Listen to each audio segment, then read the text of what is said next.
नमस्कार। आज मैं जो आपसे बात करने जा रहा हूँ वो बात इस बात को लेकर के कि कुछ चीज़ों ने हमारे छोटे बच्चों का दिमाग किस तरीके से खराब किया, और वो है MRP। 10 रुपए की चीज़ पे 100 रुपए की MRP, 100 रुपए की चीज़ पर 10,000 रुपए की MRP, 5,000 की MRP। यानी हमने 100 रुपए की चीज़ को जबरदस्ती 5,000 रुपए की चीज़ बना दिया और फिर उस पर कुछ डिस्काउंट दे दिया और उसको हमने सर्वश्रेष्ठ प्रोडक्ट बना करके बाजार में उतार दिया, जबकि उसकी सर्वश्रेष्ठता उसकी गुणवत्ता पर आधारित होनी चाहिए। जिसके लिए मैं आपको एक बात बताना चाहूँगा जो लाइव मेरे साथ हुई।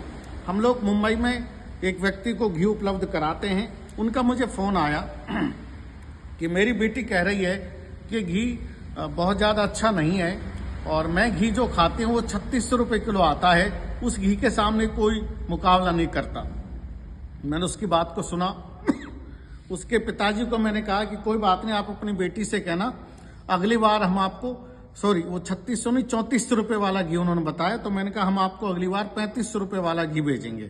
तो मैंने यानी इसको अधर्म सम्मत मानते हुए भी और सिर्फ उसके दिमाग को ठीक करने के लिए मैंने वही घी एक दूसरे पैकेट में भर करके भेज दिया और उस पर उनको बताया कि ये घी 3500 रुपये किलो। तो उनकी बेटी कहती है हाँ पापा ये घी बहुत अच्छा है, यानी उसकी MRP 3500 हो गई तो बहुत अच्छा था।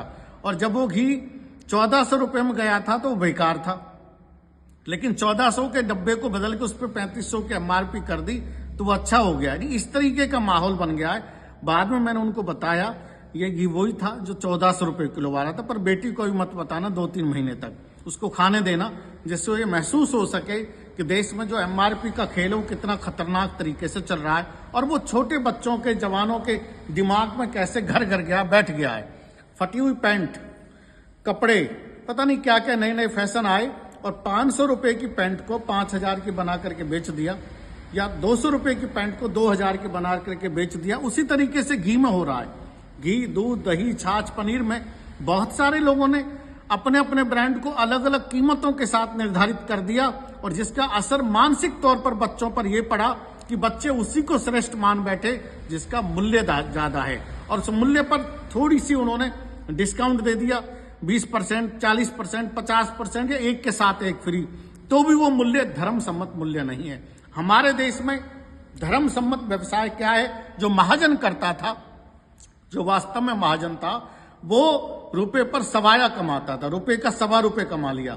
रुपए का 1.5 रुपये कमाना भी पाप समझा जाता था और लोक लाज का हम ध्यान रखते थे कि हमको हमारे गांव वाले क्या कहेंगे, हमारे रिश्तेदार क्या कहेंगे, क्या मुनाफक हो रहे हैं, हमारे पड़ोसी क्या कहेंगे। अब लोक लाज खत्म हो गई है और पैसा प्रमुख लाज बन गया है और इस पैसे का इलाज करना बहुत आवश्यक है, क्योंकि ये जो व्यवस्था बन रही है कि 10 रुपए की चीज 2,000 रुपए की और किसी एक व्यक्ति से विज्ञापन, उस पर कुछ डिस्काउंट, ये हमको अधर्म सम्मत जगह पर ले जाकर के खड़ा करता जा रहा है। इसलिए गैर मिलावटी चीज और धर्म सम्मत मुनाफे के साथ प्रत्येक नागरिक को मिले, ये प्रयास हम सबको करना चाहिए और प्रत्येक खरीदार को भी ध्यान करना चाहिए कि उपरोक्त पदार्थ की वास्तविक कीमत क्या है और उस पर मैं कितना मुनाफा दे रहा हूं। ये 20%, 40%, 100% जो मुझे डिस्काउंट दे रहे हैं, उस डिस्काउंट के अंदर छुपा हुआ क्या है, ये ध्यान करना प्रत्येक व्यक्ति का कर्तव्य है। और उन सबका भी कर्तव्य है कि जो इस व्यवसाय में लगे हैं, जो अधर्म सम्मत मुनाफा कमाना चाहते हैं, 10 रुपए से सीधा 100 करना चाहते हैं, उनके लिए ये ठीक नहीं है। ये भारत को समृद्ध भारत नहीं बनाएगा। इसलिए समृद्ध भारत बनाने की तरफ हमको बढ़ना है। धर्म सम्मत मुनाफा और गैर मिलावटी चीज, ये हमारा ध्येय रहना चाहिए। नमस्कार, धन्यवाद। मैं मोहन सिंह आहलूवालिया, प्रमुख ग्वाला गद्दी वैश्विक वैदिक परिवार एवं पूर्व कमिश्नर हरियाणा सरकार, central member animal welfare board Bharat सरकार, सेंट्रल मेंबर NIVH भारत सरकार।